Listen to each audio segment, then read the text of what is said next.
En el verano de 1993, una joven pareja de Colorado desapareció mientras se dirigía a un viaje de senderismo de fin de semana en las montañas rocosas.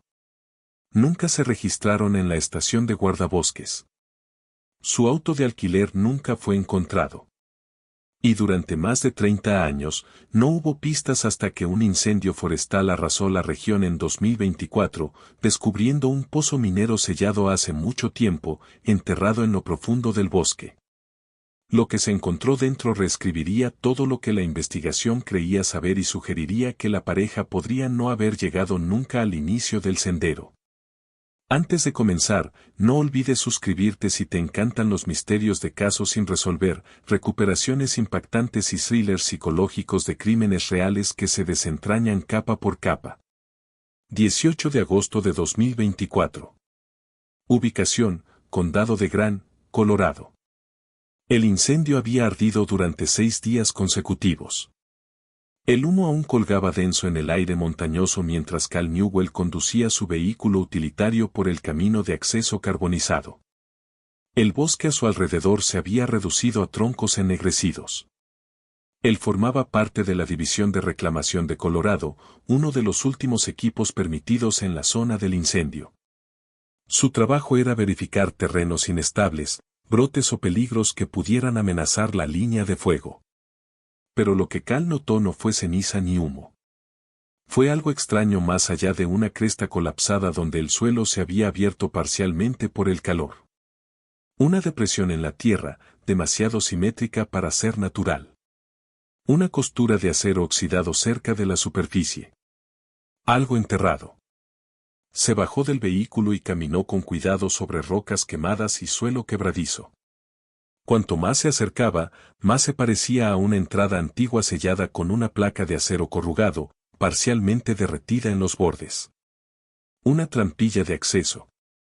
Parecía parte de un viejo túnel minero, uno que no aparecía en ningún mapa moderno. Se agachó para limpiar las cenizas y los escombros, revelando un estarcido amarillo desvaído, MCC número 12. Cerrado. 1966. Frunció el ceño. Minas como estas habían sido cerradas hace décadas. La mayoría estaban mapeadas, selladas y registradas. Pero esta había sido enterrada deliberadamente.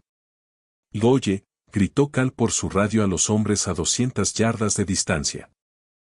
Traigan a MC Nair. Tenemos una trampilla. 3 horas después, regresaron con cortadores de pernos, palancas y un oficial de la Oficina Estatal de Minería. Se necesitaron 2 hombres para romper el sello oxidado. Cuando la trampilla finalmente cedió, exhaló décadas de aire viciado, caliente, húmedo y extraño. Dirigieron sus linternas hacia un estrecho pozo descendente. A 30 pies, el haz de luz captó algo, una bolsa de supermercado de plástico, preservada por el ambiente sellado, junto a una billetera roja. Y cuando Cal la abrió, el nombre en la licencia de conducir era inconfundible, Megan Doyle, emitida el 2 de junio de 1993. Miró hacia el oscuro pasadizo. Esto no era solo una mina antigua. Era el último lugar donde Megan Doyle y su prometido Ryan Strickland habían sido vistos con vida. 19 de agosto de 2024. Boulder, Colorado. La mañana después del descubrimiento, la detective Aaron Vance estaba sola en su oficina en el departamento de policía de Boulder. Mirando un volante desvaído de personas desaparecidas pinned en el tablero sobre su escritorio. Megan Doyle y Ryan Strickland. Desaparecidos desde el 21 de agosto de 1993. 2 fotos tipo pasaporte, rostros sonrientes, de 20 y tantos años. Megan con cabello aclarado por el sol y un aro en la nariz. Ryan con rizos oscuros y gruesos y una camisa de franela o oversized que prácticamente lo engullía. Parecían cualquier pareja joven de los 90, idealistas, libres, un poco quebrados, pero felices. El tipo de personas que tomaban viajes por carretera en autos alquilados y caminaban por bosques nacionales con mapas de papel y barras de granola. El tipo de personas que se suponía que regresarían. Aarón había heredado su expediente hace 3 años cuando se trasladó de crímenes violentos a casos sin resolver. En ese momento, lo había considerado como otro presunto accidente de senderismo, uno de muchos. El interior de Colorado estaba lleno de senderos enterrados, terrenos inestables y peligros ocultos. La gente resbalaba. La gente se perdía. La gente desaparecía. Pero no había cerrado el expediente. Algo en él siempre la había molestado. Tal vez era el hecho de que ni Megan ni Ryan tenían un historial de comportamiento arriesgado. Megan trabajaba en educación infantil. Ryan era estudiante de posgrado en ciencias ambientales. No discutían, no huyeron, y habían reservado 2 noches en una cabaña remota del BLM cerca del lago Mirror, solo para no aparecer nunca. La pareja fue vista por última vez en Granby comprando gasolina y víveres para su viaje. Un recibo de la estación Shell a las 11:27 de la mañana. Luego, nada.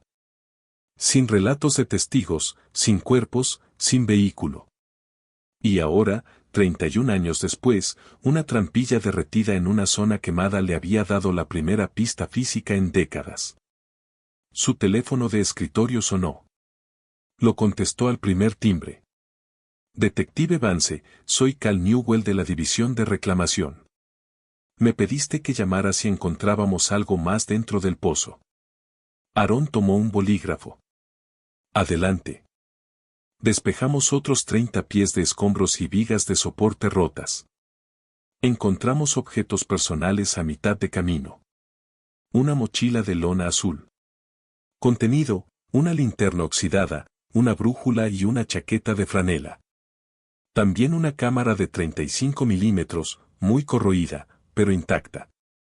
El estómago de Aarón dio un vuelco. ¿Película adentro? Sí. Sellada dentro de un contenedor de plástico.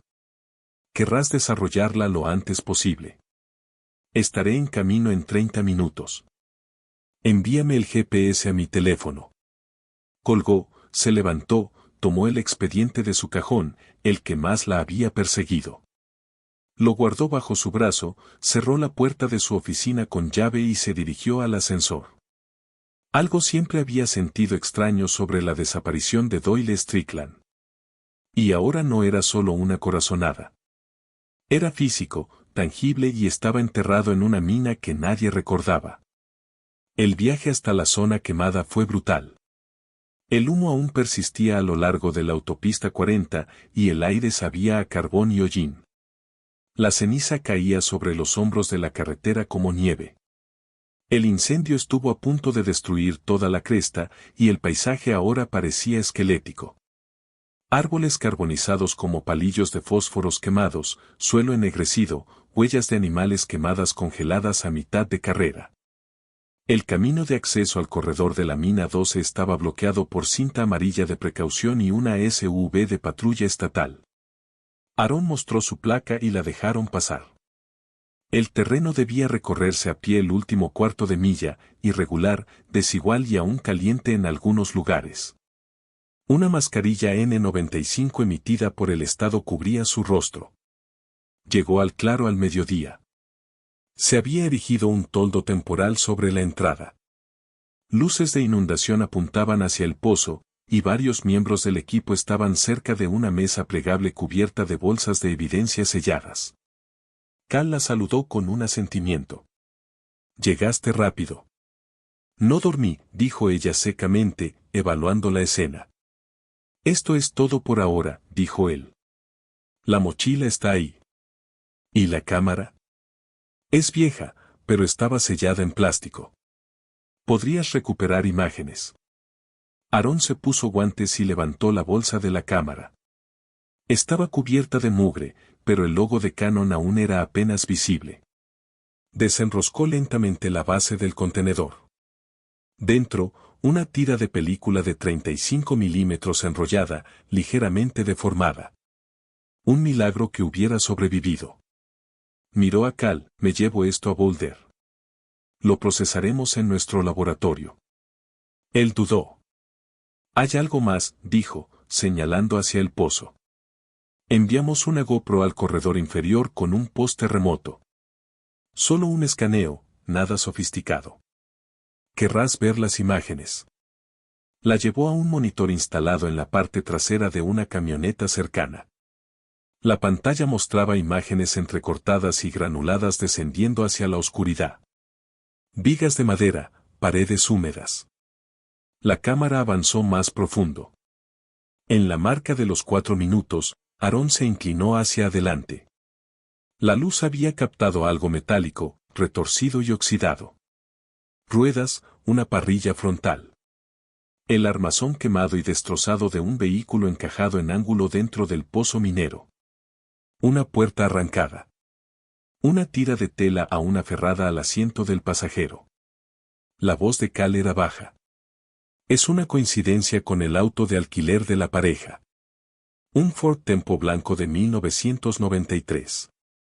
El corazón de Aaron latía con fuerza. Después de 31 años, habían encontrado el auto, medio enterrado en un pozo colapsado, escondido detrás de una trampilla que alguien había soldado. Esto no era un accidente de senderismo. No fue un paso en falso en un sendero. Esto fue un entierro, y alguien había intentado mantenerlo así. 19 de agosto de 2024. Departamento de Policía de Boulder. La película aún estaba húmeda cuando se la entregaron a la técnica de preservación fotográfica del departamento, una mujer de voz suave llamada Lena Barrow, que había estado en el laboratorio de archivo del BPD durante más de 2 décadas. Miró el contenedor como si fuera un fósil delicado. ¿Quieres que lo procesemos rápido?, preguntó. Quiero todo lo que puedas darme antes de la medianoche, dijo Aaron. Cualquier cosa que sobreviva, clara, borrosa, no me importa. Necesito verlo. Lena asintió. Trabajaremos en seco. Sin baños de fluidos. El método menos invasivo posible. Pero si está demasiado degradada, tomaré lo que pueda. Aaron dejó el laboratorio y cruzó el pasillo hacia el archivo de casos sin resolver. El expediente Doyle Strickland estaba abierto sobre su escritorio ahora, con mapas extendidos a su lado. Trazó su ruta nuevamente.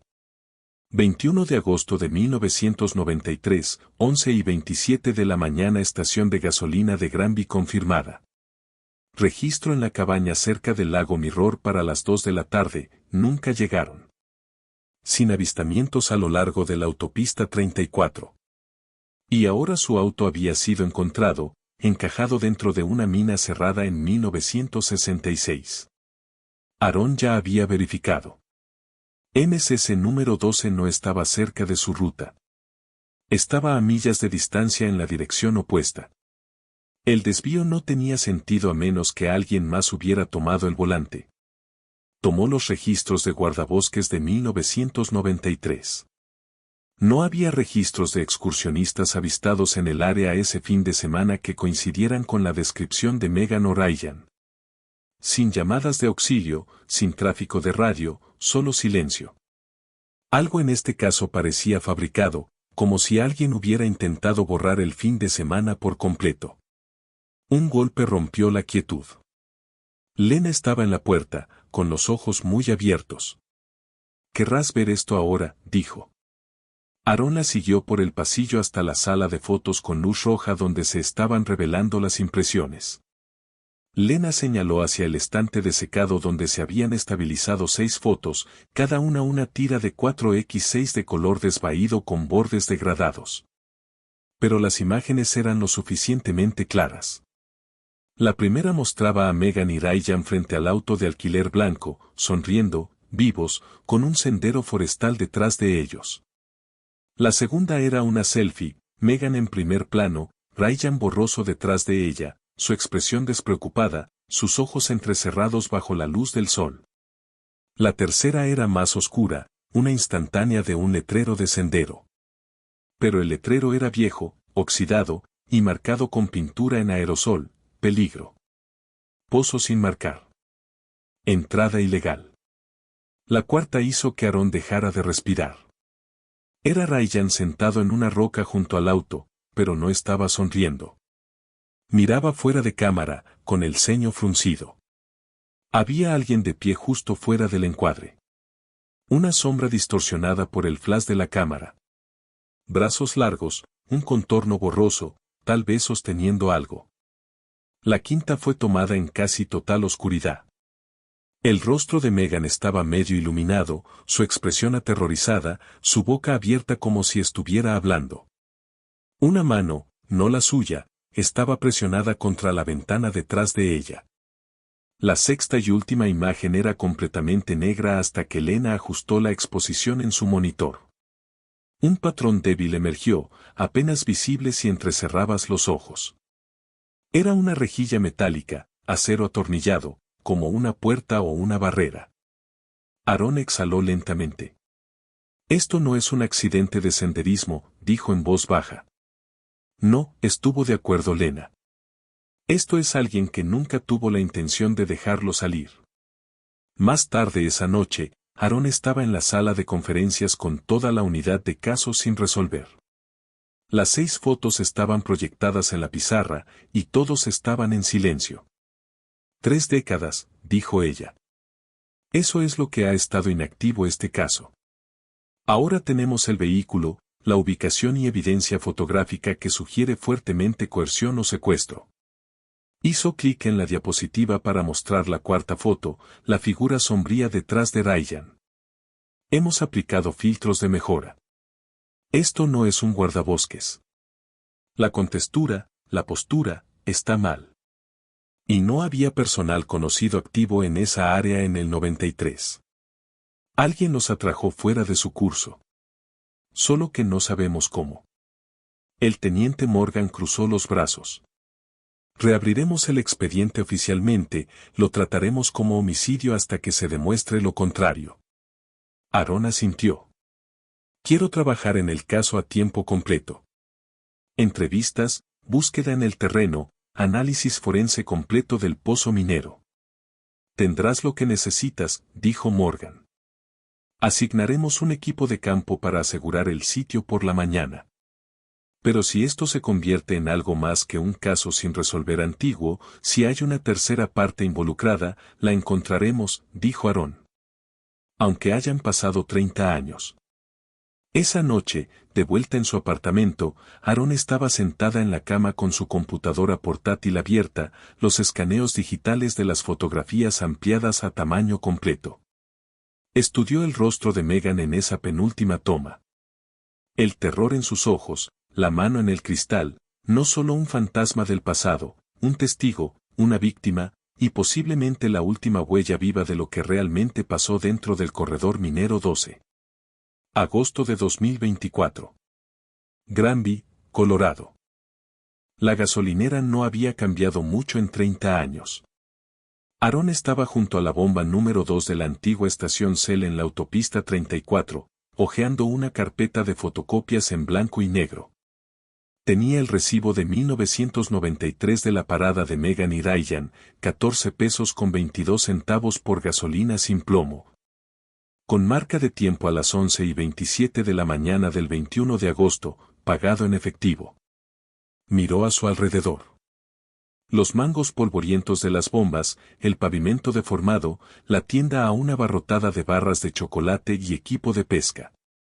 El tiempo había desgastado los bordes, pero no los había borrado. Dentro, el nuevo empleado no tenía conocimiento del caso. Pero el dueño, Arnold Keller, estaba allí en el 93. Ahora en sus 70, con una pierna rígida por un viejo accidente de motocicleta y un par de gafas de montura gruesa que se deslizaban por su nariz. Aaron se sentó frente a él en la oficina trasera, con la puerta abierta por una caja de líquido para limpiaparabrisas. Recuerdo ese verano, dijo él lentamente, golpeando los dedos en el escritorio. Caluroso, muy seco, incendios al norte. Todos hablaban de restricciones. ¿Recuerdas a esta pareja? Aaron deslizó las fotos sobre el escritorio. La primera de Megan y Ryan frente a su auto. Él entrecerró los ojos. Tal vez. Tengo mejor memoria para rostros que para nombres. Él también me parece familiar. Pero fue hace mucho tiempo. ¿Y esta? Deslizó la imagen mejorada de la sombra detrás de Ryan. Una figura larguirucha, mayormente fuera del encuadre. Arnold frunció el ceño. Eso parece un gorro de guardabosques. Podría ser un ranger, pero no es un uniforme oficial. En ese entonces, muchos lugareños compraban equipo excedente. Gorros, chaquetas. Los vendíamos aquí durante años. Aarón se inclinó hacia adelante. ¿Alguien por aquí usaba ese tipo de cosas regularmente? ¿Alguien que pudiera haber sido visto en la zona ese fin de semana? Arnold dudó. Sus dedos dejaron de tamborilear. Había un tipo que vivía en un tráiler más allá de Little Elk Creek. Algo solitario. Se hacía llamar Bon. ¿Bon? ¿Solo Bon? Nunca escuché un apellido. Venía tal vez una vez por semana por cecina, cerveza, a veces película. ¿Película? Sí. Tipo cámara vieja. Nunca lo vi hablar con mucha gente. Usaba un gorro de guardabosques, desgastado hasta el cansancio. Tenía una forma extraña de caminar, como si cojeara pero se negara a usar un bastón. ¿Sabes si aún está por aquí? Arnold se frotó la barbilla. Lo dudo. Ese tráiler se quemó a finales de los 90. El condado dijo que fue eléctrico, pero creo que se mudó después de eso. Algunos lugareños decían que tenía búnkers excavados cerca de las minas viejas. Habladurías de survivalistas locos. El pulso de Aarón se aceleró. ¿Minas como MCC número 12? Arnold la miró con atención. Sí, esa estaba cerca de donde solía cazar. Aarón se puso de pie. ¿Tienes registros, recibos, algo con una firma o un nombre real? Ya no, pero se inclinó hacia atrás y sacó un cuaderno amarillento de un cajón. Guardaba un cuaderno en ese entonces. Hábito tonto. Nombres, compras, por si alguien se iba de la ciudad o me debía dinero. Lo hojeó. 17 de agosto de 1993. Bon, cecina, película, cerveza, guantes. Aarón tomó una foto de la página con su teléfono. ¿Recuerdas qué tipo de auto conducía? Nunca lo vi. Siempre estacionaba atrás. Se giró hacia la puerta. Gracias, señor Keller. Si recuerdas algo más, llama al número en mi tarjeta. Él asintió, pero su expresión se había tensado. ¿Crees que él es el que les hizo daño? Aarón hizo una pausa. Aún no lo sé, pero voy a averiguarlo. De vuelta en su SUV de alquiler, Aarón llamó a los archivos estatales. Los registros de la mina MCC número 12 habían sido escaneados y digitalizados después de un proyecto de preservación en 2006. Buscó cualquier mención de propietarios privados o disputas en las parcelas forestales circundantes. Una entrada marcada, Bonte, Ledbetter. Presentó una queja por invasión contra personal federal. 1991, ubicación, cercanías del corredor de acceso MCC número 12. Se quedó helada. Ledbetter. Finalmente tenía un apellido. Lo buscó en el DMV de Colorado y obtuvo un resultado, Bon Timothy Ledbetter. Nacido en 1956. Licencia de conducir vencida. Sin dirección de reenvío. Antiguo propietario de un lote de tráiler en Elk Creek Road. El informe del incendio era escaso. Sin heridos, sin reclamo de seguro. Disposición, abandonado. Pero más importante, estaba señalado en un informe de actividad sospechosa de 1998 presentado por un guardabosques fuera de servicio. Bon Ledbetter observado invadiendo cerca de un pozo clausurado. Parecía estar sellando la entrada con metal corrugado. Sin permiso. Afirmó estar preservando la historia. El mismo pozo ahora conocido como MCC número 12. La sangre de Aarón se heló. No solo había tropezado con él. Tenía acceso, tal vez propiedad. Llamó al detective Morales de su departamento. Averigua si Von Ledbetter aún está vivo, dijo. Si tiene propiedades, licencias de caza, cualquier cosa, y verifica arrestos, especialmente algo relacionado con invasión, secuestro o órdenes de restricción. ¿Crees que es nuestro hombre?, preguntó Morales. Creo que sabía exactamente qué había en esa mina, dijo Aaron. Y creo que él lo puso ahí. 21 de agosto de 2024. Northern Ridge, Condado de Grant. El perímetro de búsqueda alrededor de MCC número 12 se había ampliado durante la noche. Guardabosques, técnicos de escenas del crimen y perros de rastreo de cadáveres ahora peinaban la ladera montañosa quemada como arqueólogos excavando un campo de batalla. Troncos de árboles carbonizados sobresalían del suelo como palillos de fósforos quemados. El aire olía a hollín, resina de pino y algo más antiguo, algo perturbado.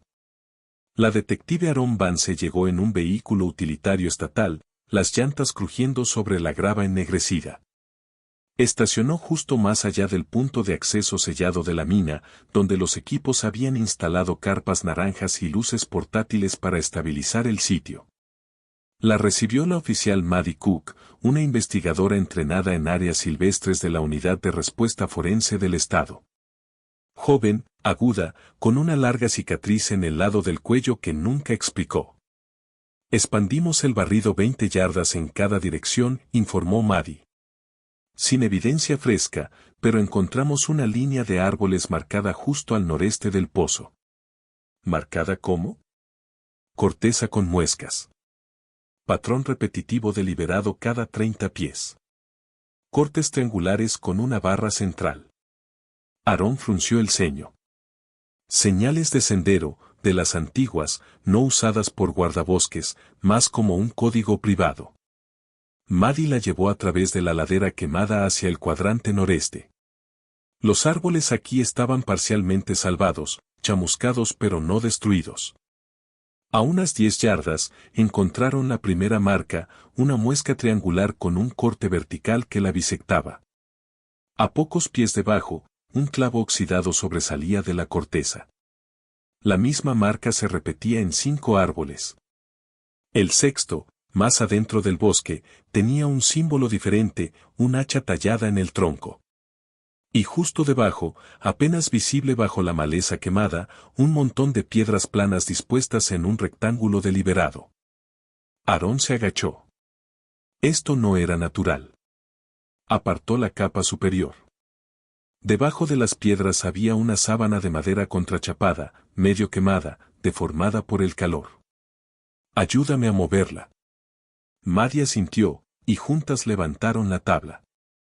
Lo que revelaron no era una tumba. Era una trampilla. Las bisagras estaban casi selladas por el óxido, pero la puerta se abrió con un gemido. Debajo, escaleras de tierra descendiendo hacia lo que parecía un refugio excavado. No de piedra como la mina, sino de madera reforzada, hundida pero intacta. Nadie mencionó una estructura secundaria, murmuró Aaron. No está en ninguno de los mapas antiguos, dijo Maddie, asomándose. ¿Quieres entrar? Aaron asintió. Sacó su linterna del cinturón y comenzó a bajar las escaleras. El aire era seco y viciado. A 20 pies abajo, llegaron al fondo. Una pequeña habitación, no más ancha que un cobertizo. Dentro había cajas, mantas, un calentador de queroseno oxidado, una jarra de agua Coleman vieja. Parecía un escondite de supervivencia, pero uno que había sido habitado. Al fondo, un escritorio de madera deformado se apoyaba contra la pared de tierra. Aaron abrió el cajón central. Dentro, envuelto en una bufanda militar vieja, había 4 objetos, un cuchillo de bolsillo oxidado, una foto Polaroid boca abajo, un cuaderno desgastado y un collar pequeño con un colgante de pájaro cubierto de tierra. Dio la vuelta a la foto. Megan Doyle sentada en un tronco, con las muñecas en su regazo, una sombra de alguien de pie detrás de ella. Aaron parpadeó con fuerza. Reconoció el colgante de una de las fotos que Megan había tomado en ese último rollo de película. Lo había estado usando. Aaron alcanzó el cuaderno. Estaba mayormente en blanco, pero unas 30 páginas adentro, apareció una escritura torpe y irregular. 23 de agosto. Hoy dejó de llorar. Él dice que eso significa que estamos progresando. 25 de agosto. El chico sigue tosiendo. Está débil. Dice que quiere ir a casa. Le dije que ya no tiene una. 28 de agosto. Odio el sonido que hacen cuando duermen. Había más entradas, fragmentadas, sin puntuación, escritas como confesiones o recordatorios. La mayoría no nombraban a nadie, pero una destacaba, rodeada con bolígrafo rojo, la mujer con el collar de pájaro. No gritó cuando la puerta se cerró. Solo me miró. Creo que lo sabía. Aarón se levantó lentamente, con el corazón latiendo con fuerza. Esto no era solo un escondite. Era una sala de contención, un búnker, una prisión psicológica. Maddie miró a su alrededor, su voz baja. Este hombre tenía un sistema. Aarón asintió, deslizando el cuaderno en una bolsa de evidencia. Y un patrón. Más tarde esa noche, en la tienda de mando del incidente, llegó una llamada de Morales en Boulder. Tenemos movimiento en Ledbetter, dijo. El DMV de Colorado marcó una licencia de pesca activa emitida hace 2 años. Nombre diferente, Tim Boone, pero la fecha de nacimiento coincide. La dirección figura como un apartado postal en el condado de Fremont. Eso está a 6 horas de aquí. Sí. Pero escucha esto. Listó una dirección de contacto secundaria en el formulario. Una propiedad justo fuera de Canyon City. Aarón se inclinó hacia adelante. ¿Revisaste la propiedad? 2 parcelas. Una es un cobertizo de ganado viejo. La otra está registrada bajo un club de caza desaparecido. Pero adivina que está a 30 yardas de la línea de la propiedad. ¿Qué? Una mina vertical clausurada. Aarón no habló por un momento. Envíame todo. Puede que no estemos tratando con un fantasma. Puede que estemos tratando con un hombre que aún está vivo. 22 de agosto de 2024. Condado de Fremont, Colorado. El camino hacia la antigua parcela de caza era apenas transitable. Solo 2 surcos en arcilla seca y quemada por el sol serpenteando a través de colinas áridas y matorrales bajos. Aaron Vance siguió el GPS por el sendero, con polvo elevándose detrás de su SUV en volutas ondulantes. A su lado, en el asiento del pasajero, la oficial Maddie Cook escaneaba un mapa impreso con superposiciones de terreno. Esta propiedad no ha tenido un dueño formal desde 1999, dijo Maddie. El club se disolvió después de que uno de los miembros fundadores murió. Desde entonces, no hay impuestos, no hay permisos, nada más que silencio. Excepto una licencia de pesca vinculada al buzón antiguo, dijo Aaron. Maddie asintió. Y esa estructura secundaria, la que está contra la cresta, creemos que fue construida sobre un pozo vertical. Coronaron una elevación y el cobertizo apareció a la vista. Parecía abandonado durante décadas. Tejado de hojalata hundido. Paredes de madera desgastadas hasta volverse grises. Pintura descascarándose en láminas. Pero algo en los escalones frontales parecía extraño, demasiado limpio. Cuando salieron del SUV, el calor golpeó como un horno. El aire titilaba. La tierra estaba vacía por millas. Solo el sonido del viento a través de la maleza quebradiza y el crujido del metal oxidado. Aaron se acercó a la puerta lentamente, con una linterna en una mano, la otra descansando cerca de su funda. La puerta crujió al abrirse. Dentro, el aire estaba viciado. Telarañas colgaban de las esquinas. Un solo rayo de luz atravesaba un agujero en el tejado, iluminando polvo flotante y el contorno tenue de un escritorio contra la pared del fondo. Maddie entró y se congeló de inmediato. «¿Hueles eso?», susurró. Aaron asintió. Era débil pero inconfundible. Lejía. Reciente. Alguien había estado aquí. Se movieron rápidamente, despejando la habitación principal. Sin movimiento, sin salida trasera. Aarón cruzó hacia el escritorio y abrió el cajón superior. Dentro, papeles amarillentos, bordes roídos por ratones, y un libro de contabilidad encuadernado en cuero con las palabras Rock Valley Game and Gun grabadas en oro desvaído. Lo abrió. La mayoría de las entradas eran mundanas. Registros de rifles, etiquetas de ciervos, cuotas de membresía. Pero más adentro del libro, la escritura cambió. La letra ordenada se volvió irregular, enfadada, desarticulada. Una página estaba fechada en septiembre de 1993, Dow y Stagg entregados el 21 de agosto. Esperaron 3 días. Stagg resistió. Lo puse en el pozo. Otra entrada. Diciembre de 1993, demasiado frío. Bird no come. Canta en la oscuridad. Y otra. Mayo de 1994, silencio ahora. Siempre terminan en silencio. Maddie se inclinó sobre el hombro de Aarón. ¿Qué demonios es esto? Aarón pasó la página. Un mapa dibujado a mano ocupaba la siguiente extensión. Mostraba el cobertizo, el bosque, y detrás, una X sobre una estructura etiquetada como pozo vertical sellado. Ahí, dijo Aarón. Eso es lo próximo. Salieron por la parte trasera del cobertizo y siguieron el sendero dibujado a mano a pie. Después de 20 minutos, lo encontraron. Un montón de rocas y chatarra oxidada ocultando parcialmente un collar de cemento en la tierra, encadenado, cerrado con candado. El pozo era antiguo, cubierto de musgo y humedad, pero una huella reciente de neumático pasaba cerca, débil pero clara. Aarón se agachó. Alguien ha estado vigilando esto. Tomó fotos y llamó por radio. Vance a base. Hemos localizado un pozo vertical sellado en la propiedad de Rock Valley. Solicitando radar de penetración de tierra y equipo de excavación forense. Recibido, fue la respuesta. ETA del equipo, 4 horas. Aarón se levantó y se limpió el sudor de la frente. Hay algo ahí abajo, dijo. Maddie estaba agachada cerca del borde, apartando escombros del candado.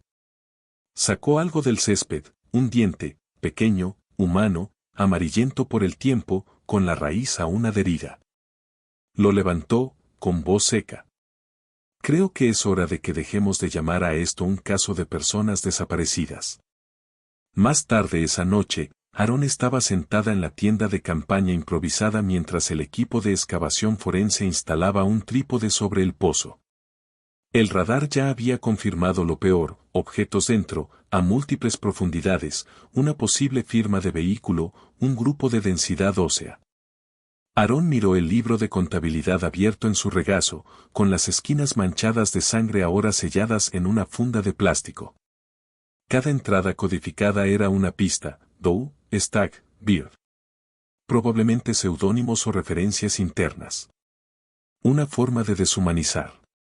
Una forma de catalogar víctimas sin nombres. Miró hacia la tabla de evidencias donde las fotos de Megan Doyle y Diane Strickland ahora estaban junto a la antigua identificación de Boone Ledbetter. No solo había matado, había registrado, rastreado, medido, descrito, y tal vez mantenido a otros. Un técnico forense apareció en la entrada de la tienda. Señora, dijo en voz baja. Acabamos de sacar una caja del pozo. Dentro hay objetos personales, Polaroids, y lo que parece ser fragmentos de ropa femenina. Aarón se levantó. ¿Algún signo de cuerpos? Aún no, pero encontramos otra cámara cerrada excavada en la pared del pozo. Jesús. El técnico dudó. Hay más. Una de las Polaroids. Creemos que es de finales de los 90. Le entregó a Aarón la foto. No era Megan. Era alguien más. Alguien nuevo. Y llevaba un collar de pájaro idéntico al de Megan Doyle. La garganta de Aarón se secó. Esto no fue algo de una sola vez, dijo. Esto es un patrón, y tengo la sensación de que apenas estamos comenzando a entender su escala. 23 de agosto de 2024. Laboratorio de Evidencias del Departamento de Policía de Boulder. La Polaroid estaba curvada por la edad y el calor, con las esquinas frágiles, los bordes manchados con algo que parecía ceniza, pero la imagen en sí era clara, demasiado clara. Una joven, de unos 20 años, estaba sentada en un catre de madera y tela. Una bombilla desnuda colgaba sobre su cabeza. Sus brazos estaban cruzados sobre su estómago, y sus ojos estaban fijos en la lente. No suplicaban, no tenían miedo, sino que estaban vacíos, como si ya hubiera aceptado algo que nadie debería tener que aceptar. Llevaba una chaqueta de lona y jeans desvaídos.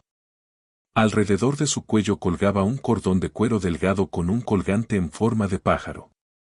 No era Megan Doyle, y sin embargo, la similitud era inquietante. No física, sino contextual, como si hubiera sido vestida, posada y mantenida de la misma manera. Aaron miró la foto bajo las luces del laboratorio. ¿Fecha estimada? El análisis forense dice alrededor de 1998, dijo Lena, la técnica. Estaba guardada en una lata sellada. Sin daños por agua, sin moho. La exposición es buena. Desarrollada con película Polaroid tipo 600, descontinuada a principios de los 2000. ¿Podemos mejorar el fondo? Lena ajustó los controles. Las sombras se agudizaron. Había tablones de madera verticales detrás de la mujer, algunos astillados, otros con muescas. En la pared trasera, tallado débilmente en la veta, había dos iniciales, RS. El estómago de Aaron se retorció. Ryan Strickland, dijo en voz baja. O alguien usando su nombre. En la sala de incidentes por el pasillo, colgó la nueva Polaroid debajo de las anteriores. Megan, Ryan, las sombras, el pozo, y ahora esta chica. Una línea de tiempo comenzaba a formarse, y era peor de lo que temía. 1993, Megan Doyle y Ryan Strickland desaparecen. 1993 a 1994, Bonnie Ledbetter desaparece del radar. 1998, Polaroid fechada y almacenada con objetos preservados, sugiriendo un patrón continuo de secuestro o cautiverio. Esto no fue algo aislado. Era cíclico, metódico, depredador. Aaron se frotó la sien, mirando la pared de fotografías y etiquetas de evidencia, intentando encontrar el hilo que lo unía todo. ¿Era solo la mina? ¿Solo este hombre, o alguien lo había ayudado? A mediodía, Morales llamó. Tenemos una coincidencia parcial con la chica de la Polaroid, dijo. El reconocimiento facial se comparó con bases de datos antiguas de personas desaparecidas. Tenemos una identificación probable. ¿Quién? Hannah Clyde. Desapareció el 5 de mayo de 1998. 22 años. Vista por última vez haciendo autostop al oeste de Colorado Springs. Sin vehículo. Sin testigos. Simplemente desapareció. ¿Estás seguro? Coincidencia facial del 92%, más una nota en su expediente. Su hermana dijo que llevaba un collar, un pájaro de madera tallado que le dio su abuelo. Aaron sintió un escalofrío recorrer su columna. ¿Y eso nunca se hizo público? No. Estaba enterrado en la narrativa, no se mencionó en los comunicados de prensa. Entonces, ¿cómo termina eso en dos mujeres con 5 años de diferencia? No creo que sea una coincidencia. Tampoco yo. De vuelta en el pozo, el equipo de excavación había roto la cámara sellada incrustada en la pared del pozo. El túnel interior apenas era lo suficientemente ancho para que un hombre adulto se arrastrara. A 40 pies, encontraron una habitación baja tallada en la roca. Dentro, 3 catres con marcos de metal, 2 sillas plegables oxidadas, y una mesa con docenas de Polaroids esparcidas como un abanico en su superficie. Cada una etiquetada por fecha y apodo, Bird 1993 a 1994, Maple 1996, June 1998. Las imágenes estaban todas posadas, todas escenificadas. Algunas mostraban moretones. Algunas mostraban mujeres acurrucadas en sí mismas. Algunas eran casi tranquilas, inexpresivas. Pero ninguna mostraba a Megan Doyle después de 1994. Aaron estaba en la puerta de la cámara, el aire viciado presionándola. Esto era un ritual, susurró. Las estaba documentando como trofeos, nombrándolas, controlando la narrativa. El técnico forense se paró a su lado. Encontramos algo más. Le entregó a Aaron un diario, pequeño, encuadernado en cuero con bocetos toscos y entradas fragmentadas.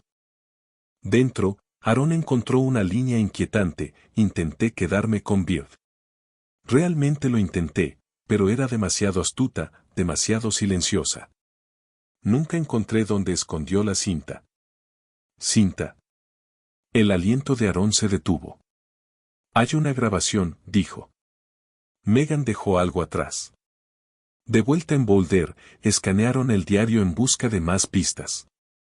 En la última página había un boceto, tosco, casi infantil, del pozo. Una línea apuntaba a una muesca en la pared cerca del segundo catre. Una nota escrita a mano debajo decía: el pájaro cantó antes de que volara. Aaron lo miró fijamente durante mucho tiempo. No era poesía. Era un mensaje, una ubicación, una advertencia, y tal vez, solo tal vez, una pieza final de su voz preservada en piedra. 24 de agosto de 2024. MCC número 12, subcámara, Condado de Gran. Las paredes del pozo gemían mientras Aaron Vance se deslizaba hacia el bolsillo más profundo de la mina. Esta vez, sola, con una linterna frontal, guantes y la copia del diario de Von Ledbetter guardada en su chaleco de campo. El equipo forense ya había despejado y reforzado el túnel que conducía a la cámara donde Megan pudo haber estado retenida. Aaron llegó al segundo catre. Estaba oxidado en las uniones. El colchón medio descompuesto con tela rasgada exponiendo un marco de alambre debajo, pero lo que importaba era la pared justo al lado. El boceto en el diario de Von había mostrado una marca. Algo tallado en la piedra. Aaron pasó sus dedos enguantados por la superficie fría hasta que lo sintió, un hueco, no natural, no desgaste de minería. Y justo debajo, encajado en una ranura estrecha detrás de una capa fracturada de piedra, había un objeto rectangular pequeño envuelto en tela. El aliento de Aaron se detuvo mientras lo sacaba con cuidado. Una microcasete, aún intacta, aún etiquetada, M8.28.93. No esperó. Escaló fuera del pozo como si su vida dependiera de ello, con el corazón latiendo con fuerza, sosteniendo la casete como una reliquia sagrada. De vuelta en la tienda de mando móvil, el equipo trabajó en silencio mientras preparaban la cinta para su reproducción. Un viejo grabador de microcasete había sido obtenido del archivo de evidencias de Denver. Aaron paseaba mientras revisaban los carretes. Luego Lena dio un asentimiento. Es reproducible. Presionó play. Un siseo bajo llenó la tienda, seguido de silencio. Luego, mi nombre es Megan Doyle. Aaron se congeló. Si alguien está escuchando esto, no sé cuánto tiempo tengo. Sonidos de clic de fondo. Me llama Bird. No sé por qué. No he visto a Ryan en 4 días. Creo que está. Silencio. Sigue diciendo que nos está haciendo mejores. Que fuimos elegidos porque nos detuvimos. Una respiración entrecortada. Si esta cinta me sobrevive, por favor encuentren a mi madre. Su nombre es Lillian Doyle. Vive en Boulder. Díganle, no la olvidé, ni una sola vez. La grabación se cortó en estática. Todos en la tienda estaban en un silencio atónito. Maddie se inclinó hacia adelante. Sabía que podría morir, y aún así dejó esto. Aaron miró el pequeño dispositivo en la mano de Lena. Estaba documentando su propio cautiverio. Quería que escucháramos esto. Quería justicia, agregó Morales en voz baja, aunque llegara 30 años tarde. Al anochecer, la cinta había sido transferida a digital y enviada al DOJ para autenticación de voz. El análisis inicial confirmó que era 100% Megan Doyle. La evidencia ahora era irrefutable. El pozo se usó para confinar a múltiples víctimas. Von Leadbetter tenía un método psicológico claro, que incluía cautiverio, renombramiento y aislamiento programado. Megan Doyle había grabado una declaración final confirmando la probable muerte de Ryan y su propio deterioro. Al menos una víctima más, Hannah Clare, había seguido 5 años después, indicando que los crímenes continuaron hasta finales de los 90. Y ahora, con el descubrimiento de la cinta del pájaro, Aaron tenía algo más, una confesión de asesinato, aunque fuera por implicación. Esa noche, Aaron estaba sola en su apartamento de Boulder, el sonido de la voz de Megan aún resonando en sus oídos. Abrió la última página del diario recuperado nuevamente. Algo había captado su atención antes, pero no había hecho la conexión hasta ahora. La frase, el pájaro cantó antes de que volara. Aaron ahora creía que Megan escapó, aunque solo brevemente, el tiempo suficiente para esconder esa casete detrás de la pared. Pero el uso de voló era revelador. ¿Había muerto Megan o Von la dejó ir pensando que no sobreviviría? ¿Y qué pasaba con Hannah Clare? Su cuerpo no había sido recuperado. Solo la foto. ¿Y si ella también había desaparecido del alcance de Von? No por la muerte, sino desapareciendo de la misma manera que Megan había intentado. Una nueva posibilidad se formó en la mente de Aaron. Una que no había osado considerar hasta ahora. No todas las víctimas murieron. Algunas podrían estar aún ahí afuera, aún escondidas, aún huyendo. 25 de agosto de 2024. Condado de Fremont, Colorado. El expediente era delgado. Demasiado delgado. Una sola hoja, amarillenta y con las esquinas dobladas, guardada en la esquina trasera del archivo de personas desaparecidas de Colorado. Había sido mal etiquetado, archivado bajo Clare, Hannah con una sola H. Probablemente la razón por la que nadie lo había señalado antes. Pero ahora, con la cinta de Megan y la foto de la cámara del pozo, todo estaba cayendo en un enfoque aterrador. Aaron miró la línea escrita en tinta azul cerca de la parte inferior del informe, caso cerrado. La sujeto llamó desde un teléfono público anónimo, afirmó estar a salvo. Sin seguimiento. El corazón de Aaron se detuvo. ¿La fecha de la llamada? 18 de septiembre de 1998. 3 semanas después de que Hannah Clare desapareciera y 2 semanas después de que se tomara la foto. Tomó el teléfono y marcó a Morales. Busca los registros de teléfonos públicos para los condados de Fremont y Teller, septiembre de 1998. Quiero ubicaciones de cada llamada rastreable hecha por una mujer que no dio su nombre. ¿Buscando un fantasma?, preguntó él. No, dijo Aaron. Creo que es real y creo que ha estado escondida desde entonces. 3 horas después, Morales volvió a llamar. Tengo un resultado. Teléfono público fuera de una tienda de cebos en Canyon City. La nota del operador dice que la llamante estaba llorando. Se negó a dar su nombre. Dijo que estaba fuera y luego colgó. Video. Ni de broma. Eso fue en el 98. Pero hay más. El mismo teléfono. Tuvo otra llamada 2 días antes. Realizada a un refugio de rescate de vida silvestre. Voz femenina. Se dejó un mensaje, pero no se guardó. ¿Nombre del refugio? Egg Valley Wildlife Refuge. Aaron ya lo estaba anotando. Iré en persona.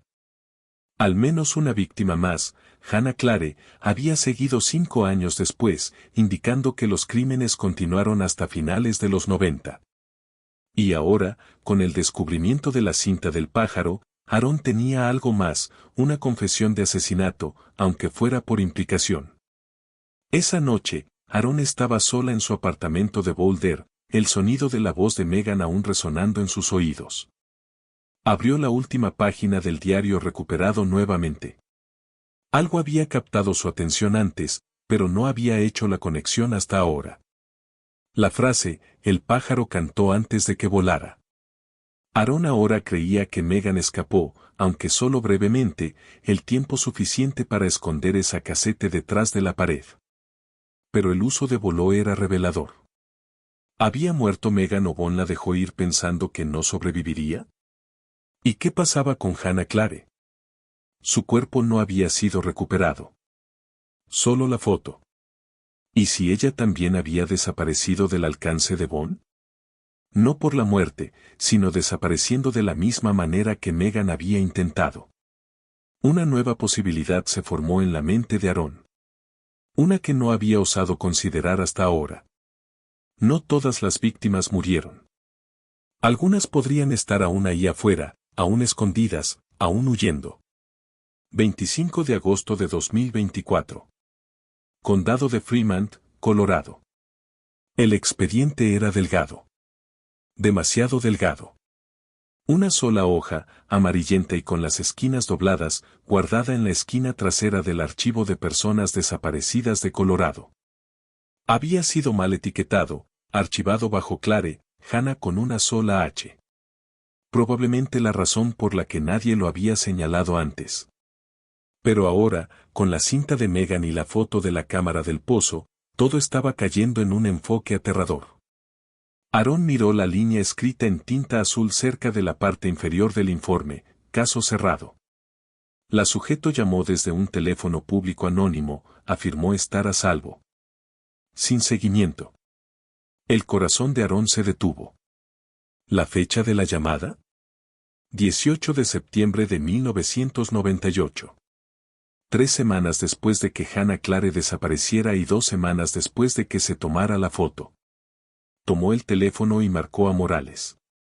Busca los registros de teléfonos públicos para los condados de Fremont y Teller, septiembre de 1998. Quiero ubicaciones de cada llamada rastreable hecha por una mujer que no dio su nombre. ¿Buscando un fantasma?, preguntó él. No, dijo Aarón. Creo que es real y creo que ha estado escondida desde entonces. 3 horas después, Morales volvió a llamar. Tengo un resultado. Teléfono público fuera de una tienda de cebos en Canyon City. La nota del operador dice que la llamante estaba llorando. Se negó a dar su nombre. Dijo que estaba fuera y luego colgó. Video. Ni de broma. Eso fue en el 98. Pero hay más. El mismo teléfono. Tuvo otra llamada 2 días antes. Realizada a un refugio de rescate de vida silvestre. Voz femenina. Se dejó un mensaje, pero no se guardó. ¿Nombre del refugio? Ig Valley Wildlife Refuge. Aarón ya lo estaba anotando. Iré en persona. Ig Valley era apenas un punto en el mapa. Un camino de grava largo, media docena de tráilers oxidados y un granero lleno de halcones y búhos rehabilitados. Una veterinaria retirada llamada Mildred Katz dirigía el lugar. De unos 70 años, camisa de mezclilla, ojos agudos detrás de gafas bifocales. Recuerdo a esa chica, dijo, sentada frente a Aarón en la pequeña oficina del granero. No dio su nombre. Llegó con una muñeca rota y arañazos por todos los brazos. Pidió agua, dijo que había estado acampando. ¿Cómo lucía? Pelo castaño, corto, tensa como conejo. No me dejó llamar a nadie. Solo seguía preguntando por pájaros heridos, específicamente uno con un ala rota. Aarón sintió que su piel se enfriaba. ¿Un pájaro? Dijo que tenía una mascota de niña. Un gorrión, creo. Solía decir que era lo único en el mundo que la escuchaba. Le di un catre en el granero. Se quedó 2 noches, luego se fue. ¿Dejó algo? Mildred asintió y se levantó. Dejó esto en el catre. No volvió por él. Regresó con una pequeña bolsa de tela. Dentro, un colgante de madera en forma de pájaro en un cordón de cuero, idéntico al de Megan y al de la Polaroid de Hannah. Aarón lo sostuvo en sus manos, con la respiración temblorosa. ¿Dijo a dónde iba? No. Pero cuando se fue, dijo algo que nunca olvidé. ¿Qué? Dijo, si alguien viene preguntando por mí, diles que salí, pero no estoy libre. Aarón cerró los ojos. Estaba viva. Hannah Clare sobrevivió. De vuelta en el BPD de Boulder esa noche, Aarón agregó una nueva columna a la tabla del caso. Trazó una línea debajo de Megan Doyle, Ryan Strickland y Hannah Clare. Escribió en tinta negra afilada, superviviente conocida. Si Hannah había vivido, aunque fuera por un tiempo después de escapar, entonces otras podrían haberlo hecho también. El diario de Bond mencionaba al menos 3 nombres en clave no conectados aún con personas reales: Maple, June, Bird, y posiblemente más. Aarón miró el patrón. Cada víctima con un nombre, un símbolo, un ciclo. La cinta probaba que Megan había resistido. El diario probaba que Bond sabía que ella había escondido algo. Pero ahora algo más oscuro se estaba volviendo claro. Tal vez Bond no solo las estaba secuestrando. Tal vez creía que estaba creando algo, rompiendo a las personas, reconstruyéndolas. Y las que no sobrevivían, eran enterradas. Pero las que sí lo hacían, llevaban lo que les hizo para siempre. Aarón apagó las luces en la sala de evidencias y se paró frente a la pared de rostros, mapas, fotos y fragmentos de diario. No solo tenía que rastrear a un asesino. Tenía un rastro de sobrevivientes que encontrar. Y tal vez, solo tal vez, una de ellas había visto qué le pasó realmente a Megan Doyle. 26 de agosto de 2024. Condado de Grant, Colorado. Aarón estacionó en el mismo mirador donde se había tomado la última foto de Megan y Ryan. Ryan sonriendo frente al Cadillac rojo, con los brazos alrededor de los hombros de Megan, el bosque extendiéndose detrás de ellos como una pintura. El lago brillaba más allá de los pinos, tranquilo, plateado en la luz de la mañana. Habían pasado 31 años, la última ubicación conocida antes de que desaparecieran. Salió del vehículo lentamente. El aire era más delgado aquí. Las agujas de pino crujían bajo sus pies al cruzar la carretera. El inicio del sendero hacia el lago Mirror serpenteaba entre los árboles, parcialmente cubierto, pero aún marcado por un poste desvaído del servicio forestal. Aarón sacó la foto de su expediente. Ryan había estado parado a unos 20 pies del borde. Detrás de él, apenas visible en el encuadre original, estaba el borde superior de una cresta artificial, una plataforma plana que parecía demasiado recta para ser natural. Siguió el sendero hacia abajo. A 20 minutos, el bosque se volvió más oscuro, más denso. El viento se calmó.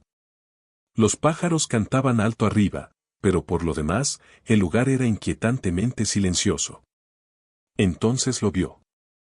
Un claro, tocones carbonizados, vidrio roto, un anillo de tierra quemada donde el Cadillac había sido quemado y dejado pudrirse. Aquí fue donde los encontraron. Aarón se agachó junto al cráter de maleza quemada donde los restos del vehículo habían sido exhumados.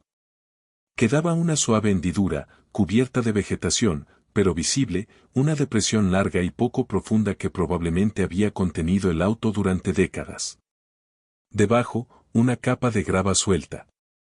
Apartó la tierra con sus guantes, revelando un perno oxidado, luego una tira irregular de pintura roja. Se levantó lentamente, con el corazón latiendo con fuerza. Aquí es donde comenzó, susurró. O tal vez aquí es donde terminó. El equipo forense ya había peinado la zona cuando el Cadillac fue sacado de la tierra 2 semanas antes, pero no habían buscado más allá del claro. Aarón decidió avanzar más profundo, más allá del sitio, cuesta abajo hacia donde el agua de escorrentía podría haber llevado escombros o evidencia. Lo que encontró a unas 50 yardas la detuvo en seco, un anillo de fuego, viejo, quemado, y junto a él, una lata de metal medio enterrada bajo la raíz de un pino. Aarón se arrodilló. Dentro de la lata había un papel doblado sellado dentro de una bolsa Ziploc agrietada, desvaído por la humedad, pero legible. Lo desdobló. Era una carta escrita a mano en trazos deliberados y cuadrados. Para quien encuentre esto, mi nombre es Megan Doyle. Si esto aún está aquí, entonces él nunca volvió. O tal vez yo no lo hice. No lo sé. Perdí la noción del tiempo. Dejé la cinta en la pared porque sabía que nadie me creería sin escucharla. Él seguía llamándolo el patrón. Dijo que lo había hecho antes. Dijo que yo era la siguiente, pero me mantuve callada. Recordé la voz de mi madre. Recordé mi hogar. Si encuentras esto, por favor encuentra a mi madre. Su nombre es Lillian Doyle. Dile que luché. Dile que lo intenté. Y dile que recuerdo el sonido de su canto junto a la ventana de la cocina. Eso es lo que me mantuvo viva. Aarón se quedó inmóvil por un largo tiempo. El bosque se había silenciado. Esto no era solo evidencia. Era una despedida. Y lo cambiaba todo. La cinta que Megan dejó atrás había sido una parte de la historia, prueba de los crímenes de Von Leadbetter. Pero esta carta probaba algo aún más perturbador. Megan había escapado de la mina. Al menos por un tiempo. Había llegado hasta aquí, hasta la superficie, hasta el auto, hasta la carretera. Y aún así, nunca fue encontrada. No hasta ahora. Más tarde esa noche, de vuelta en el BPD de Boulder, Aarón se sentó con Lillian Doyle, la mujer que había pasado 31 años esperando la voz de su hija. Tocó la cinta nuevamente, más lento esta vez, cada palabra golpeando como un martillo. Cuando terminó, las manos de Lillian temblaron. No lloró. Solo miró la mesa, luego alcanzó su bolso y sacó una vieja foto arrugada. La gente me decía que siguiera adelante, dijo suavemente. Pero siempre lo supe. Una madre sabe. Empujó la foto sobre la mesa. Era de Megan, de 7 años, parada junto a una ventana de cocina, cantando, con la luz del sol atrapada en su cabello. Ese es el momento del que hablaba, susurró Lillian. El que la mantuvo viva. La voz de Aarón se quebró. Ella lo recordaba. Lillian asintió. Volvió a mí. Aunque fuera solo en sus palabras. Aarón se levantó. Vamos a descubrir todo lo que él hizo, a todos los que lastimó, y a cualquiera que pueda haberlo ayudado. Los ojos de Lillian estaban cansados, pero fieros. Bien, dijo, porque creo que ella no fue la única que tomó. 27 de agosto de 2024. Archivos de casos sin resolver, Oficina de Investigación de Colorado. La habitación olía a polvo, plástico y tiempo. Filas de estantes metálicos guardaban los secretos más oscuros del estado, casos sin resolver, pistas abandonadas y registros de los olvidados. Aaron Vance estaba en el pasillo marcado 1990 a 2000, víctimas no identificadas y Jane Does. Con guantes puestos y una caja etiquetada RB-147, materiales recuperados, Club de Casa Rock Valley a su lado, sacó una carpeta gruesa de manila de la caja y la abrió en el carro de acero. Dentro estaban las posesiones finales de Von Leadbetter, recuperadas de la cámara oculta en las paredes del pozo. Había fotos, mapas, notas dispersas, y algo que aún no habían catalogado, un cuaderno encuadernado en cuero, más pequeño que el libro de contabilidad, con un candado que se había oxidado hace mucho tiempo. Lo abrió. La primera página tenía solo una frase escrita a lápiz, el patrón comienza con el silencio. Lo que seguía le heló la sangre, una tabla, escrita a mano, 2 columnas, 23 filas. A la izquierda, nombres en clave.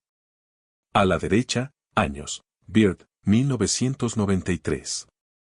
Stack, 1993. Maple, 1996. June, 1998. As, 2001. Sparrow, 2003. Doe, 2006, y así sucesivamente. 23 entradas. Solo 3 habían sido vinculadas a personas reales. El resto, no identificadas. Sin cuerpos, sin informes, solo el registro privado de Bond. Y luego, debajo de la entrada final, una nota: la mina está llena. La montaña enterrará lo que el mundo se negó a escuchar. Aaron cerró el libro lentamente. Esto no era solo un crimen. Era un programa, un método, un ritual. Tenía que saber más. Llamó a Morales. Necesito todos los informes de personas desaparecidas sin resolver entre 1992 y 2010. Mujeres, de 16 a 30 años, vistas por última vez dentro de un radio de 300 millas de los condados de Grant y Fremont. Jesús, esos serán cientos de casos. Lo reduciré. Solo ejecuta la búsqueda. Horas después, los resultados comenzaron a llegar. Aaron revisó archivos digitales, comparando nombres, fechas y descripciones con la lista de Bond. Marcó cualquier informe con similitudes inquietantes: entornos naturales, vehículos abandonados cerca de bosques, víctimas sin enemigos conocidos, o artículos dejados atrás que no podían explicarse. Un expediente destacó. Caso número 2003-408. Marisa Eldridge, 24 años, desaparecida el 14 de junio de 2003. Vista por última vez saliendo de un campamento en el Bosque Nacional de Gunnison. Evidencia: auto encontrado al borde de la carretera, puerta del conductor abierta, fogata aún encendida. Su perro encontrado vivo cerca. Sin signos de lucha. El caso de Marisa se había enfriado después de unas semanas. Sin testigos, sin pistas, pero su año, 2003, coincidía con un nombre en clave en el libro de contabilidad: Sparrow. Otra coincidencia. Y luego otra: 2001. Posiblemente Clara O'Neal, desaparecida mientras caminaba sola cerca de San Isabel. Doe, 2006. No identificada. Restos encontrados en un sótano cerca de Canyon City. Sin identificación. Coincidencia dental parcial con una chica de Wyoming. Sin confirmación. Una por una, las mujeres estaban emergiendo, enterradas no solo bajo tierra, sino bajo décadas de apatía administrativa. Aaron se recostó en su silla, el peso del descubrimiento presionándola. 23 víctimas, solo 4 conocidas. Nunca se notó un patrón centralizado hasta ahora. Y todo volvía a un hombre: Bond Ledbetter. Excepto que no todas las entradas tenían la letra de Bond. Aaron pasó a la mitad del cuaderno. Un bolígrafo nuevo, un estilo diferente. Alguien más había escrito: ella cantó más fuerte que las demás. No pude quebrarla. Tuve que enviarla lejos. Demasiado riesgo. Sin nombre en clave. Sin fecha. Solo una línea final escrita en tinta furiosa: él dice que el patrón le pertenece. Pero no entiende. Nunca fue suyo. Aaron miró la página. Esto no era solo Bond. Había alguien más. Esa noche, Aaron se reunió con Morales en el bar frente a la oficina. Le mostró la nota. No estaba trabajando solo, dijo. No todo el tiempo. Morales exhaló lentamente. Jesús. Asumimos que Bond era el arquitecto. Pero, ¿y si solo era el ejecutor? ¿Crees que hay alguien más ahí afuera? Creo que Megan lo sabía. Creo que por eso escondió la cinta. Quería asegurarse de que la verdadera historia sobreviviera, incluso si ella no lo hacía. Morales miró el cuaderno. ¿Qué quieres hacer? Aaron respondió sin dudar. Quiero encontrar al que terminó el libro de contabilidad. 28 de agosto de 2024. Unidad de casos sin resolver, BPD de Boulder. Aaron extendió las 2 páginas lado a lado bajo la lámpara de evidencia. El libro de contabilidad original con las entradas de Von Lepeter y el diario más pequeño y críptico que había revelado los nombres en clave y las fechas. Lado a lado, las diferencias en la escritura eran innegables. La primera mitad del segundo diario era de Von, desordenada, cuadrada, consistente con muestras conocidas. Pero las últimas 4 entradas no eran de Von. Eran más suaves, más limpias, controladas, deliberadas. Alguien más había continuado su trabajo. Y quienquiera que fuera, no había parado en 2006. En la parte inferior del segundo diario, justo debajo de la línea final sobre que el patrón no era suyo, había un solo nombre, Emory. Sin apellido, solo eso. Pero estaba subrayado 2 veces. No una víctima, no un seudónimo, una firma. La mente de Aaron volvió a algo enterrado en el informe inicial de 1993. Algo que la madre de Megan había mencionado una vez en una entrevista policial, un nombre que Ryan había mencionado unas semanas antes de que desaparecieran. Hojeó la transcripción hasta que lo encontró. Ryan dijo que iban al lago Mirror porque un amigo les había hablado de ello. Alguien que había ido allí el verano anterior. No recuerdo el nombre. Algo raro. Emory. Emory, algo por el estilo. Aaron miró la línea.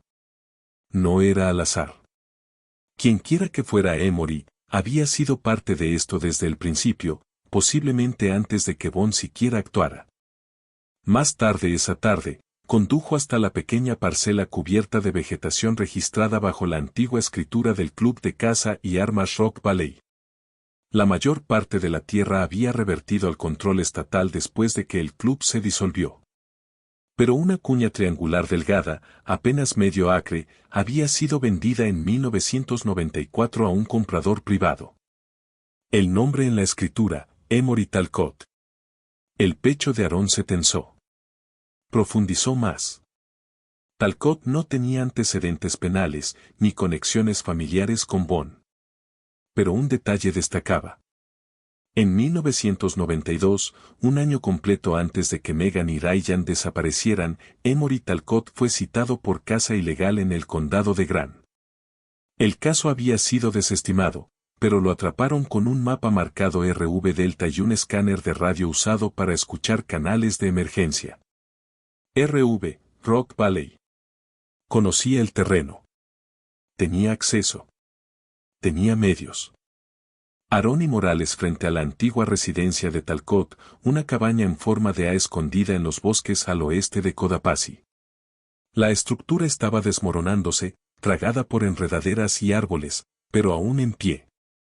El buzón llevaba una sola letra oxidada, E. Dentro, encontraron moho, podredumbre y revistas de vida silvestre dispersas. Pero lo que importaba era el sótano.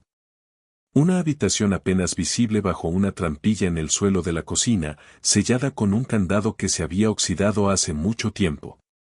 Morales lo abrió con una palanca. Descendieron en silencio. El olor era húmedo, metálico. Lo que encontraron bajo tierra los congeló a ambos. Otra habitación, paredes de piedra, un catre, una mesa con restricciones atornilladas, y en la pared trasera, bajo una capa de polvo, una serie de Polaroids sujetadas con tachuelas al concreto. Todas mujeres, todas escenificadas, mismo estilo, mismas poses, pero la firma en la parte inferior de cada foto, ET, iniciales que coincidían con el diario. Aaron escaneó la habitación, con la linterna cortando a través de las telarañas. Una caja estaba en la esquina, sellada con alambre metálico. Dentro, encontró algo que no esperaba: recortes, artículos de periódicos, impresiones de bases de datos de personas desaparecidas, publicaciones de foros en línea de casos sin resolver. Todo con notas garabateadas en los márgenes: demasiado público, edad incorrecta, no está lista. Tipo silencioso, posible. Bird lo recordó. Ella arruinó el ciclo. Aaron retrocedió, con las manos temblando. Morales. No solo las está documentando. Morales leyó los recortes por encima de su hombro. Las está estudiando. Sigue activo. Aarón dijo, Jesús. No, escucha. Esta última nota. Señaló el margen junto a un artículo fechado en mayo de 2024 que presentaba una foto de una chica desaparecida de Durango. Esto es de hace 3 meses. No ha parado. Morales palideció. ¿Crees que está preparando nuevas víctimas? Creo que está continuando el patrón. La mina pudo haber colapsado. Bon puede estar muerto, pero Emory Talcott aún está vivo. Morales tomó una respiración temblorosa. ¿Qué hacemos? Aarón miró las Polaroids, la mesa tosca, el ciclo que nunca había terminado realmente. Lo encontramos. 29 de agosto de 2024. Condado de Fremont, Colorado. Era casi de noche cuando la SUV sin marcar se detuvo al final de un largo camino lleno de surcos tallado a través de pinos densos. Las coordenadas venían del margen de un recorte de 2024 escrito a mano en tinta azul tenue en la parte trasera de una Polaroid. Si canta, está lista. Verificar. Finales de agosto. Aarón miró por el parabrisas la silueta distante de una cabaña de casa. Sus ventanas estaban cerradas, con una tenue luz naranja brillando detrás de las rendijas. Sin líneas de electricidad, sin antena parabólica, sin recepción de celular. Estaban solos. Morales preparó al equipo de entrada. 2 oficiales de SWAT flanquearon los lados mientras Aarón se acercaba al porche con pasos silenciosos y practicados. Dentro, una voz estaba cantando. No fuerte, no alegre, apagada, casi infantil. Aarón se pegó a la pared y escuchó. Mamá está en la cocina cortando el pastel. Tragó con fuerza. La misma canción que Megan Doyle había referenciado en su cinta. La nana que su madre solía cantar en la ventana. Quien estuviera dentro, sabía eso. Había escuchado la cinta. O peor, estaba allí cuando Megan la cantó ella misma. Morales dio la señal. La puerta se abrió rápido, las bisagras se partieron, las linternas cortaron a través de la cabaña. Dentro, una chica, de finales de la adolescencia, pálida, sentada con las piernas cruzadas en el suelo. No se inmutó ante la entrada. Solo los miró, parpadeando lentamente. Llevaba una chaqueta de lona. Sus muñecas estaban rojas. En la pared detrás de ella, un pájaro de madera colgaba de un clavo. ¿Dónde está?, preguntó Aarón. La chica miró, luego señaló la trampilla. El sótano era más frío que el exterior. Polvo, silencio, y luego pasos. Se giraron rápido, con las armas desenfundadas. Pero no era un hombre quien emergió de las sombras. Era una figura en franela y lona, delgada, con cabello gris, ojos vidriosos. Emory Talcott. No corrió, no habló. Solo levantó las manos lentamente, con las palmas hacia afuera. Sabía que vendrían, susurró. Aarón dio un paso adelante. Los observaste. A todos ellos. Megan, Hannah, tomaste lo que Bon comenzó y lo convertiste en algún tipo de sistema. No lo negó. Ella fue la que lo arruinó, dijo Emory, con la voz quebrándose. Ella cantó. ¿Te refieres a Megan? Asintió. No se quebró. Él lo intentó. Yo lo intenté, pero nunca gritó. Solo cantaba una y otra vez. Se metió en mi cabeza. Se quedó allí. ¿La mataste? No, susurró Emory. Ella caminó. Llegó a la cresta. Yo fui quien la trajo de vuelta. Yo fui quien se aseguró de que nunca se fuera de nuevo. La mandíbula de Aarón se tensó. ¿La enterraste? Enterré el patrón. No, dijo ella, avanzando, con la voz baja y temblorosa. Enterraste la prueba. Pero ella aún salió. Nos dejó todo. Su voz, su historia, su despedida. Sus manos temblaron.